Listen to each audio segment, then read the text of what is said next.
Good morning, good evening dear student, welcome to our guide classes. Chemistry classes में आपका काफ़ी स्वागत है। तो आज एक नया चैप्टर लेके आपके सामने आए हैं। क्लास 10th के बच्चे के लिए है आपका acid, bases and salt, second chapters. तो चलिए आज स्टार्ट करेंगे। लेकिन हाँ, ये जानना है कि एसिड, बेसिस एंड सॉल्ट पढ़ने से पहले कुछ बेसिक जो बातें हैं उसका चर्चा करेंगे आज हम। ठीक है, तो देखिए हम लोग एसिड, बेसिस एंड सॉल्ट है, तो एसिड और बेसिस को एक साथ पढ़ेंगे और सॉल्ट को अलग पढ़ेंगे हम लोग। तो इसमें पढ़ना है क्या है, सबसे पहले ये जान लीजिए आपको क्या क्या पढ़ना है। इसमें एसिड का प्रॉपर्टीज़ पढ़ना है, फिजिकल प्रॉपर्टी क्या होती है उसकी, केमिकल प्रॉपर्टीज़ क्या होती है और उसके यूजेस क्या होते हैं। सिमिलरली हम लोग बेसिस के बारे में डिस्कस करेंगे, वही चीज़ physical property, chemicals property and उसके यूजेस। एंड सेपरेटली सॉल्ट के बारे में भी वही चीज़ पढ़ना है हम लोग को। ठीक है, तो अलग अलग डिफरेंट प्रॉपर्टी होगा एसिड का, बेस का और सॉल्ट का। तो सबसे पहली बात ये है कि ये तीनों में कॉमन चीज़ क्या है, आज हम लोग डिस्कस करने जा रहे हैं। इसमें डिफरेंट जो इसके बारे में पूरे चैप्टर में पढ़ना है। एसिड अलग है, बेसिस अलग है, सॉल्ट अलग है, लेकिन सबसे पहले ये जान लें कि इसमें कॉमन चीज़ क्या है। तीनों के पास क्या कॉमन चीज़ है, ये एसिड, बेस और सॉल्ट क्या छुपा के रखा हुआ है जो कि तीनों के पास है। यहीं से स्टार्ट होता है ये चैप्टर्स। तो देखिए सबसे पहला है कोई भी एसिड है, बेसिस है और सॉल्ट है, तो ये तीनों चीज़ जो है सबसे पहला हम बात करने जा रहे हैं। चाहे एसिड हो, चाहे बेसिस हो, चाहे सॉल्ट हो, ध्यान देंगे बात को। वो सारे किस से बना हुआ है, केटायन और एनायन से बना हुआ है। ठीक है, जितने भी चीज़ लिखा हुआ है आप देख रहे हो, तो ऑल जो है चाहे एसिड हो चाहे बेसिस हो, क्या है, ऑल कंसिस्ट ऑफ किससे बना हुआ है, केटायन एंड एनायन से। ये चीज़ अगर हम जान रहे हैं कि कॉमन है, ये चीज़ कॉमन है। डिफरेंट तो हम लोग को पढ़ना है पूरे चैप्टर। कॉमन बातें ये है कि केटायन और एनायन सभी में कॉमन है। मतलब कि कह सकते हैं अगर केटायन और एनायन क्या है, कॉमन चीज़ें हैं, तो क्या है कि ये एक आयनिक कंपाउंड्स है। क्या है, आयनिक कंपाउंड या फिर इलेक्ट्रोवैलेंट कंपाउंड है। ठीक, ताकि कोई भी अगर कंपाउंड केटायन एनायन से बना हुआ है उसको हम लोग कहते हैं आयनिक कंपाउंड या फिर इलेक्ट्रोवैलेंट कंपाउंड बोला जाता है। तो ऑल आर क्या है, आयनिक कंपाउंड है, ऑल आर आयनिक कंपाउंड। अब बात आती है कि देखिए केटायन और एनायन का मतलब है, केटायन का मतलब होता है आपको, एनायन का दो डिवीज़न होता है। एनायन का दो डिवीज़न है, आप जानते हो, केटायन के ऊपर पॉजिटिव चार्ज और एनायन के ऊपर में नेगेटिव चार्ज होता है। केटायन पॉजिटिवली चार्ज पार्टिकल्स होते हैं और एनायन नेगेटिवली चार्ज पार्टिकल्स होते हैं, और ये दोनों के कॉम्बिनेशन से ये दोनों मिल के क्या बनाता है, आपका एसिड बनाएगा, बेस बनाएगा और सॉल्ट बनाएगा। तो कह सकते हैं इसमें कॉमन चीज़ें क्या है, तो केटायन और एनायन कॉमन है। क्लियर। अब अगर ये आयनिक कंपाउंड है या फिर इसको हम लोग इलेक्ट्रोवैलेंट कंपाउंड भी कहते हैं। आयनिक कंपाउंड का दूसरा नाम क्या है, इलेक्ट्रोवैलेंट कंपाउंड भी बुला सकते हो आप। आयनिक कंपाउंड सिंपल होता क्या है, जो कि केटायन और एनायन से बना हुआ है। अगर ये आयनिक कंपाउंड है, केटायन और एनायन से बना हुआ है, तो क्या होगा कि इस आयनिक कंपाउंड का अगर एक्वा सॉल्यूशन लेंगे, aqua solution of ionic compound अगर बात करते हैं कि इसका aqua solution of ionic compound किस प्रकार बिहेव करता है, एक्ट एज इलेक्ट्रोलाइट। इसके जैसा बिहेव करेगा, इलेक्ट्रोलाइट के जैसा। एक्वास मतलब कि एक ही ब्रैकेट में रहेगा हर जगह, ये मिलने वाला है एक ही। और इसका बहुत ज़्यादा महत्व है इस चैप्टर में, एक्वास का, वाटर का, बहुत ज़्यादा ध्यान रखें। एक्यू साइन का बहुत ज़्यादा इसमें इंपॉर्टेंस होगा इस चैप्टर में। ठीक है, तो aqueous solution of ionic compound को हम लोग क्या बुलाते हैं, इलेक्ट्रोलाइट्स। इलेक्ट्रोलाइट्स ध्यान देंगे, एक्वास सॉल्यूशन। अब मैं थोड़ा बात करता हूँ किस तरह से केटायन और एनायन से बना हुआ है। जैसे मैं एग्जांपल लेता हूँ एक एसिड का, जैसे मैं बात करता हूँ HCl, हाइड्रोक्लोरिक एसिड। ठीक है, हाइड्रोक्लोरिक एसिड्स। तो ये क्या है ना, ये केटायन और एनायन से बने हुए। अगर हम लिखें H प्लस और Cl माइनस, ऐसे लिखते हैं, तो H प्लस हो गया केटायन और Cl माइनस एनायन, ठीक है।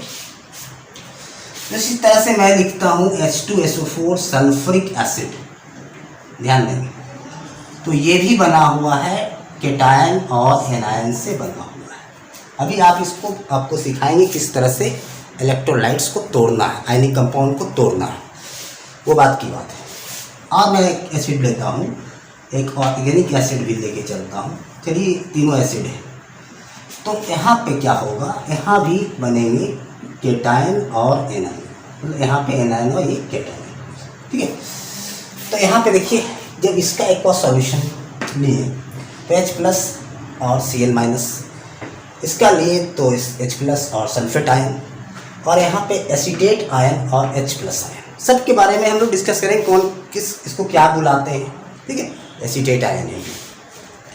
तो ये हो गया, देखिए कि मैंने एसिड को ब्रेक किया, ठीक है, एसिड को ब्रेक किया। कब ये ब्रेक हुआ, ठीक है, एक्वा सॉल्यूशन में डालने पे क्या होगा, ये ब्रेक हो जाता है। तो एक्वा सॉल्यूशन इसका लिए तो H प्लस मिला, Cl माइनस मिला, मतलब केटायन और एनायन। यहाँ भी केटायन और एनायन, यहाँ भी केटायन और एनायन मिला। इसके मतलब है कि आयनिक कंपाउंड में ये कॉमन चीज़ है, केटायन एनायन क्या कॉमन चीज़ है। अब मैं थोड़ा आपको बेस का एग्जांपल दिखाता हूँ। अब मान लें कि अभी हम एक बेस लेते हैं, अभी ये जान लीजिए कि इसको हम बेस लेके चल रहे हैं, ये बेस है, सोडियम हाइड्रोक्साइड एक बेस है। तो Na प्लस हो जाएगा और क्या हो जाएगा, OH माइनस। ध्यान देंगे, सिमिलरली अगर हम बात करते हैं कैल्शियम हाइड्रोक्साइड की, ठीक है, कैल्शियम हाइड्रोक्साइड, तो यहाँ पे Ca2 प्लस। अभी आप ये मत देखो कि किस तरह से टूट रहा है, ये मैं सिखाऊंगा अभी। 2OH माइनस, ये सब सारे बेस हैं। तो यहाँ बेस में देखिए, अगर मान लिया और भी बेस लेता हूँ, एमोनियम का हाइड्रोक्साइड, ठीक है, का एक्वस सॉल्यूशन, तो एमोनियम आयन और हाइड्रोक्साइड आयन ये मिलता है। तो सब में क्या देख रहे हैं आप, केटायन और एनायन कॉमन मिल रहा है, ठीक है, कॉमन चीज़ ये है। डिफरेंट चीज़ तो पूरे चैप्टर में हम लोग को पढ़ना ही है, लेकिन कॉमन क्या है ये आप पहली बार सिखा दे रहे हैं। फर्स्ट देखिए, पहली बात हम लोग सीख जाते हैं कि कॉमन क्या है। अब बात करते हैं मैं थोड़ा सॉल्ट का। आप जानते हो कि सॉल्ट क्या है ना, NaCl कॉमन सॉल्ट, जिसको हम लोग खाते हैं, टेबल सॉल्ट भी बोलते हैं, सोडियम क्लोराइड। तो Na प्लस और यहाँ भी क्या मिलेगा, Cl minus. Similarly calcium chloride का एक्वा सॉल्यूशन लेंगे, ये भी सॉल्ट है, Ca2 प्लस और 2Cl माइनस। तो जितने भी सॉल्ट हैं वो क्या करता है, केटायन और एनायन बनाएगा, एसिड केटायन और एनायन बनाएगा। एक एक्वा सॉल्यूशन में डालने के बाद, ठीक है, ये भी एक्वा सॉल्यूशन में क्या बना रहा है। तो अभी हम लोग क्या जाने कि कॉमन की एसिड बेसिस एंड सॉल्ट में कॉमन चीज़ क्या है। तो कॉमन चीज़ क्या है, all consist of cation and anion, cation और एनायन से बने हुए हैं। All are the ionic compounds, cation anion से बने हुए कंपाउंड को क्या बुलाएंगे हम लोग, आयनिक कंपाउंड, या फिर इलेक्ट्रोवैलेंट कंपाउंड बुलाएंगे उसको। इसके अगर एक्वा सॉल्यूशन लेते हैं, ठीक है, अगर एसिड बेसिस एंड सॉल्ट एक आयनिक कंपाउंड है, अगर मैं आयनिक कंपाउंड का एक्वा सॉल्यूशन लेता हूँ तो वो कैसा बिहेव करता है, इलेक्ट्रोलाइट्स के जैसा। उसको क्या बुलाते हैं हम लोग, इलेक्ट्रोलाइट्स, ये चीज़ है। तो ये तो जान गए। इसके मतलब ये है कि पूरे चैप्टर में हम लोग को क्या है, एक तरह से ये ऑल आर इलेक्ट्रोलाइट्स, ठीक है। अगर मैं इसका पूरा एक्वा सॉल्यूशन लूँ तो ऑल एक्ट एज क्या होगा, इलेक्ट्रोलाइट्स के जैसा क्या होगा, बिहेव करने वाला है, ऑल एक्ट एज इलेक्ट्रोलाइट्स। अब बात करते हैं, आपके मन में ये बात आ रही होगी कि व्हाट इज इलेक्ट्रोलाइट्स, ठीक है, इलेक्ट्रोलाइट्स होता क्या है। तो मैं तो लिख दिया aqua solution of acid bases and salt act as क्या होगा, इलेक्ट्रोलाइट्स। अब इलेक्ट्रोलाइट्स एक आयनिक कंपाउंड है जो कि एक्वा सॉल्यूशन में इलेक्ट्रिसिटी को कंडक्ट कर सकता है, इलेक्ट्रोलाइट, इसको बोलते हैं इलेक्ट्रोलाइट्स। क्लियर। इसको आप चाहें तो इसको आप अपने कॉपी में सजा सकते हो या फिर इसका स्क्रीनशॉट ले लीजिए। तो ये चीज़, पहला चीज़ हम लोग सीखे क्या है ना, कि तीनों में कॉमन चीज़ क्या है। तो क्या मिला आपको कॉमन, केटायन और एनायन। ये क्वेश्चन भी है, ध्यान देंगे, केटायन और एनायन क्या है, कॉमन चीज़ है।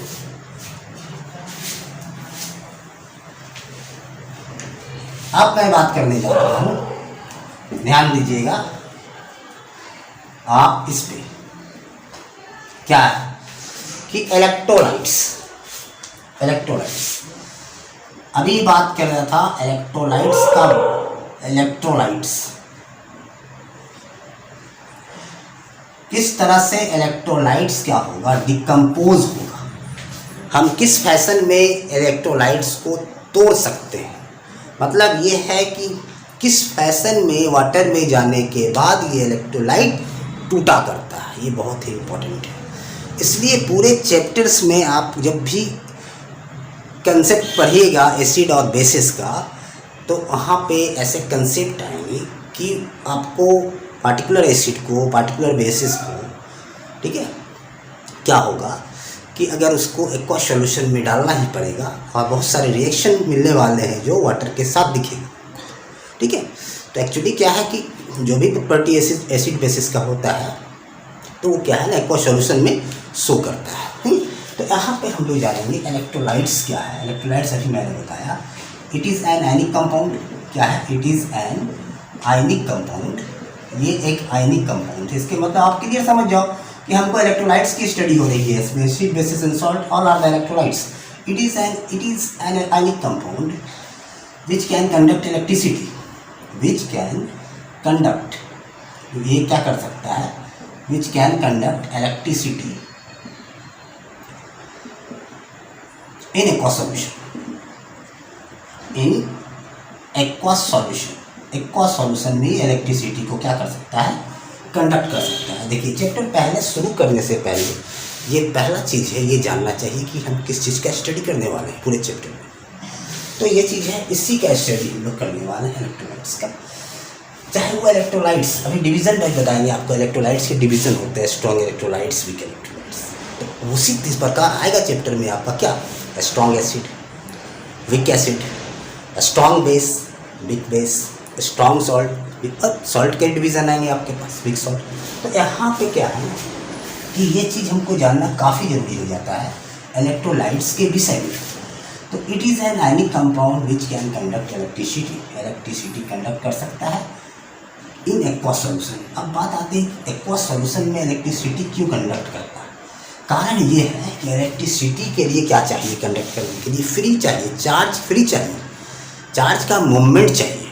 तो मूवमेंट कब बनता है, जब आप किसी भी एसिड को, बेस को या सॉल्ट को डाल देते हो पानी में। पानी का सब काम क्या है ना कि वो उसके चार्ज को सेपरेट कर देता है, अलग कर देता है, अलग कर देता है। उसके फोर्स ऑफ अट्रैक्शन को क्या करता है, तोड़ के रख देता है। जब ये फोर्स ऑफ अट्रैक्शन टूट जाते हैं दोनों के बीच में, इसलिए मान लें कि सपोज मान के चलते हैं कि मैं एक NaCl ले लिया, एक सॉल्ट ले लिया सपोज, तो इसका अगर मैं एक्वा सॉल्यूशन लिया, ठीक है, ये भी लिखा रह सकता है। एक्वास का मतलब आप समझ जाना कि वाटर है, क्या है, वाटर, ऐसा भी लिखा रह सकता है। या मैं HCl को AQ लिख दूँ, या फिर HCl को हम क्या करें, वाटर लिख दें। बात से HCl कंटेनिंग वाटर, यहाँ भी एक्वास है, तो यहाँ भी हाइड्रोक्लोरिक एसिड कंटेनिंग वाटर। तो ये दोनों सेम चीज़ लिखा हुआ है। ये नहीं कहा कि एक्वास लिखा हुआ है ना, AQ। तो आपको ध्यान में रखनी चाहिए, ये बातें दिमाग में आ जाना चाहिए कि वो उसमें वाटर मिक्स है। एक्वा सोल्यूशन ऑफ एसिड मतलब क्या, acid containing water. Aqua solution of basis, base containing water. Aqua solution of salt, salt containing water. ये चीज़ है।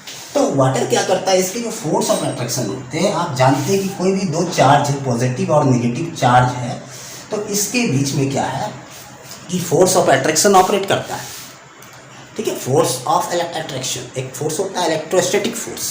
दो चार्ज के बीच में जो फोर्स लगते हैं क्या होता है, इलेक्ट्रोस्टैटिक फोर्स होता है, ठीक। तो आयनिक फोर्स होता है, इलेक्ट्रोस्टैटिक फोर्स होता है। तो ये फोर्स को क्या करता है, ये क्या करता है, अट्रैक्शन को क्या करता है, तोड़ देता है। जब अट्रैक्शन ही नहीं रहा तो इसका मतलब है इसका सेपरेशन स्टार्ट होगी, सेपरेट हो जाएगा ये।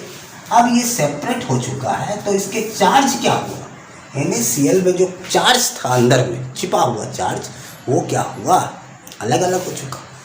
अब चार्ज अलग हुआ तो ये मूव करेगा, फ्री हो गया चार्ज। और जब चार्ज फ्री होता है तो इलेक्ट्रिसिटी कंडक्ट कर सकता है। इलेक्ट्रोलाइसिस में मैं आपको बताऊंगा, ठीक है, ये चीज़ है। तो ये चीज़ तो आपने समझ गया कि व्हाट इज़ इलेक्ट्रोलाइट्स। तो इलेक्ट्रोलाइट्स ये चीज़ है, आप एसिड लिए उसको तोड़ दिया, वाटर में डालने के बाद बेस लिए उसको तोड़ दिया, इसी को बोला जाता है इलेक्ट्रोलाइट्स। पढ़ लीजिए, it is ionic compound which can conduct electricity in aqueous solution. इसके मतलब है कि एक्वस सॉल्यूशन ये क्या करेगा, इलेक्ट्रिसिटी कंडक्ट कर सकता है due to free movement of charge. Clear. तो इलेक्ट्रोलाइट्स आपने सीख चुका है। कॉमन क्या था एसिड बेसिस एंड सॉल्ट में, आप ये चीज़ अगर कोई पूछे आपसे कोई इलेक्ट्रोलाइट्स का एग्जांपल बोलिए तो आप बोल सकते हैं एक्वस सॉल्यूशन ऑफ एसिड या बेसिस या फिर salt, all are the electrolytes. सब क्या है, इलेक्ट्रोलाइट्स। अब बात आती है कि ये इलेक्ट्रोलाइट्स जो होते हैं दो प्रकार के होते हैं। ये इलेक्ट्रोलाइट्स की अगर बात करूं, अभी चैप्टर को ये इनिशिएट कर रहा हूं मैं, और ये पहला लेक्चर्स बहुत ही ज़रूरी है देखना, और आप सारे लेक्चर को पार्ट बाय पार्ट करके देख जाना। मैं 100% बोल रहा हूँ कि आप बहुत ही ज़्यादा बेनिफिटेड रहोगे, बहुत ज़्यादा, कहीं फंसने की बात नहीं आएगी। एनसीईआरटी आपका कवर हो जाएगा, एनसीईआरटी के सारे रिएक्शंस आपके पास होगा। इसके अलावा आप रेफरेंस के कहीं से भी उठा के सवाल बनाओगे, बनेगा जरूर। ठीक है, किताब जरूर पढ़ना है, कितना भी आप लेक्चर देख लीजिए, आप किताब जरूर पढ़ें उसको। किताब पढ़ने से एक अलग एक्सपीरियंस डेवलप होता है बच्चे के अंदर। ठीक है, तो किताब आप जरूर पढ़ेंगे। बेसिक मैं सब सारा चीज़ बता दूँगा। वाटर एसिड, एसिड का कंसेप्ट कौन कौन आके दिए थे पढ़ेंगे हम लोग। आर्हेनियस कंसेप्ट ऑफ एसिड, फिर Bronsted Lowry concept of acid. ठीक है, आगे आपको लेविस कंसेप्ट ऑफ एसिड भी मिलने वाला है। तो ये सब चीज़ें एसिड का कंसेप्ट, एसिड एंड बेसिस का कंसेप्ट, ये सब दिया था। ठीक, तो ये चीज़ है। अब इलेक्ट्रोलाइट्स, अगर मैं इलेक्ट्रोलाइट की बात मैं करूँ तो इलेक्ट्रोलाइट्स दो प्रकार के होते हैं। इलेक्ट्रोलाइट्स स्ट्रॉन्ग भी होता है और वीक भी होता है। स्ट्रॉन्ग इलेक्ट्रोलाइट, स्ट्रॉन्ग इलेक्ट्रोलाइट, और दूसरा क्या है, वीक इलेक्ट्रोलाइट। स्ट्रॉन्ग और दूसरा क्या है, वीक इलेक्ट्रोलाइट्स। तो ध्यान दीजिएगा, स्ट्रॉन्ग और वीक इलेक्ट्रोलाइट्स मैं इसलिए पढ़ा रहा हूँ, अभी ही आपको क्लियर इसलिए कर दे रहा हूँ कि जब स्ट्रॉन्ग एसिड और वीक एसिड की बातें आए तब आपको, जैसे ही आपका कंसेप्ट क्लियर होगा स्ट्रॉन्ग इलेक्ट्रोलाइट और वीक इलेक्ट्रोलाइट का, तो सिमिलरली वही होगा स्ट्रॉन्ग एसिड और वीक बेस का कंसेप्ट, वीक एसिड का कंसेप्ट। उसी प्रकार स्ट्रॉन्ग बेस और वीक बेस का कंसेप्ट हो, सिमिलरली चलता रहेगा। इसलिए अगर आप ये चीज़ सीख जाते हो तो वहाँ आप आसानी से क्या करोगे, हैंडल करना सीख जाओगे। क्या होगा, स्ट्रॉन्ग इलेक्ट्रोलाइट उसको बोला जाता है ऐसे इलेक्ट्रोलाइट्स, इलेक्ट्रोलाइट्स विच, जो इलेक्ट्रोलाइट्स कंप्लीटली डिसोसिएट करेगा, completely dissociate into its ion, कहता है डिसोसिएट इनटू इट्स आयन, अपने आयन में टूट जाना है, कंप्लीटली आयोनाइज लिख लीजिए, डिसोसिएट के जगह पे कंप्लीटली आयोनाइज, आयोनाइज हो जाएगा। आयोनाइज का मतलब होता है ब्रेक इनटू इट्स आयन, अपने आयन में टूट जाना, आयोनाइज इनटू इट्स आयन। ठीक है, मतलब break into its ionize, completely ionize, ये भी लिख सकते हैं सिंपली कंप्लीटली आयोनाइज हो जाए। कंप्लीटली आयोनाइज का मतलब होता है 100% आयोनाइजेशन, 100% आयोनाइजेशन। ये कब होगा, जब वाटर में डाला जाएगा। अभी बताऊंगा आपको, समझ में आया कैसे क्या होगा 100%, यही बता रहा हूँ। अब बात आती है वीक का, तो इसमें हम लिखेंगे पार्शियली क्या होगा, डिसोसिएट होगा या आयोनाइज होगा, पार्शियली आयोनाइज होंगे। ठीक है, पार्शियली आयोनाइज, ठीक है, इन एक्वा सॉल्यूशन। तो ये चीज़ है। अब बात आता है 100% आयनाइजेशन का मतलब क्या है और पार्शियली आयनाइजेशन का मतलब क्या है, ये चीज़ देखने वाले हैं। जैसे मैं एक एसिड, हाइड्रोक्लोरिक एसिड को कहता है स्ट्रॉन्ग एसिड है, सल्फ्यूरिक एसिड एक स्ट्रॉन्ग एसिड है, तो उस पर हम लोग थोड़ा सा देखते हैं किस तरह से वाटर में जाने के बाद किस फैशन में टूटता है। 100% टूटने का मतलब क्या है, किस तरह से टूटेगा, ये चीज़ को हम लोग देखेंगे। किस तरह से वाटर में, हम वाटर में किस तरह से टूटता, वही मैं आपको बोर्ड पे दिखाता हूँ, क्या कि वाटर में डालने के बाद ही टूटेगा। ठीक है, जो मैं बता रहा हूँ वाटर में डालने के बाद किस फैशन में टूटता है वही मैं यहाँ पे लिख रहा हूँ, वाटर में ही टूटेगा। तो यहाँ पे क्या है कि HCl हम ले लिए स्ट्रॉन्ग है, ठीक है, स्ट्रॉन्ग हम ले लिए HCl, ध्यान देंगे कि HCl अब हमारा क्या है, स्ट्रॉन्ग है। HCl strong electrolytes. ध्यान देंगे, बात बहुत ध्यान से सुनेंगे कि अगर मैं इसका 20 मोल ले लिया, सपोज या 20 मॉलिक्यूल्स ले लिया इसका, तो क्या होगा जब अब वाटर में इसको डाला जाएगा तो हमको क्या होगा कि 20 ठो H+ मिलेगा और 20 ठो क्या मिलेगा, Cl-। मतलब जितना डाला गया था, अगर देखिए एक HCl लेते हैं तो एक HCl आप लिए सिंगल मॉलिक्यूल्स, या 1 मोल की बात करूँ तो 1 मोल ये मिलेगा और 1 मोल Cl-। अगर 10 मोल यहाँ पे 2 मोल लिए तो 2 मोल H+, 2 मोल Cl-। 3 मोल लिए तो 3 मोल H+, 3 मोल Cl-। अगर 10 मोल लिए तो 10 मोल H+, 10 मोल Cl-। 20 लिए तो 20 मोल H+, 20 मोल Cl-। इसके मतलब है जितना डाला सारा का सारा पानी में ब्रेक हो गया। अब यही दोनों को अगर हम लिख दें, अगर 20 H+ मिला, 20 H+ और 20 Cl-, ठीक है, मिलके क्या बनाएगा, मिलके क्या बनाएगा, 20 HCl। क्या बनाएगा, 20 HCl। क्लियरली आप उल्टा भी देखिए, अगर हम इसको तोड़े तो ये मिला, इसको तोड़ने पे 20 ठो H+ मिलेगा, 20 ठो Cl- मिलेगा। तब 20 ठो H+ और 20 ठो Cl- को जोड़ देंगे तो क्या मिलने वाला, 20 HCl। ठीक है, इसको कहते हैं 100% डिसोसिएशन। अब जितना आपने लिया सारा का सारा ब्रेक कर दिया, दैट इज 100% डिसोसिएशन। अगर मैं कहता हूँ कि पार्शियली टूटा, पार्शियली टूटने का मतलब थोड़ा बहुत टूटा, तो एक मैं ऐसा एग्जांपल लेता हूँ, एसिटिक एसिड। एसिटिक एसिड एक अपने आप में वीक एसिड है। आगे मैं चर्चा भी करूँगा, जब भी क्लासिफिकेशन वगैरह होगा, डिफरेंसेस होंगे, तो ये हो गया एक्वा सॉल्यूशन में अगर लेता हूँ किसका, एसिटिक एसिड का एक्वा सॉल्यूशन। ठीक है, तो ये क्या होगा, मान लें कि हम इसका 10 मॉलिक्यूल उठाएं, 10 मॉलिक्यूल उठाएं, 10 मोल उठाएं, तो क्या होगा, अगर मान लें हो सकता है कि 2 वो टूट पाया, 2 ठो एसीटेट आयन मिला, 2 H+। इसका मतलब ये है 10 उठाया आपने और 2 एसीटेट मिला, 2 H+ मिला, तो आप 2 ही टूटा, 8 गो बच गया। 8 गो बचने का मतलब है 8 गो सोल्यूशन में इसी तरह से रह गया होगा, ये होगा ये चीज़। अब आगे हम लोग ये भी सीखेंगे कि डाइल्यूशन करने पे किस तरह से आयोनाइजेशन बढ़ाया जा सकता है। तो ये है क्या है, व्हाट इज पार्शियली डिसोसिएशन और व्हाट इज आपका कंप्लीटली डिसोसिएशन आयोनाइजेशन। समझ रहे बात। तो ये इलेक्ट्रोलाइट्स किस तरह से टूटता है, ये मैंने बताया, पानी में जब डालते हो आप तो आयोनाइजेशन जो होगा वो डिपेंड करेगा कि नेचर ऑफ इलेक्ट्रोलाइट्स कैसा है, स्ट्रॉन्ग है या वीक है। क्लियर समझ रहे हैं। इसलिए मैंने आपको आज के लेक्चर में ये सब डिस्कस किया कि आपको जो सेकेंड लेक्चर मैं देने वाला हूँ, डायरेक्ट मैं आने वाला हूँ किस पे, स्टार्ट में करूँगा एसिड और बेसिस। ठीक है, ओवरऑल चीज़ मैंने आपको इस लेक्चर में बताया कि आपको पढ़ना एक्चुअली में क्या है, एक्चुअली में क्या पढ़ना है। इलेक्ट्रोलाइट्स पढ़ा दिया पहले ही मैं आपको, स्ट्रॉन्ग आया वीक इलेक्ट्रोलाइट्स, इसके मतलब फिर एसिड आएगा तो strong acid weak acid, strong base weak base, उसी तरह सॉल्ट में।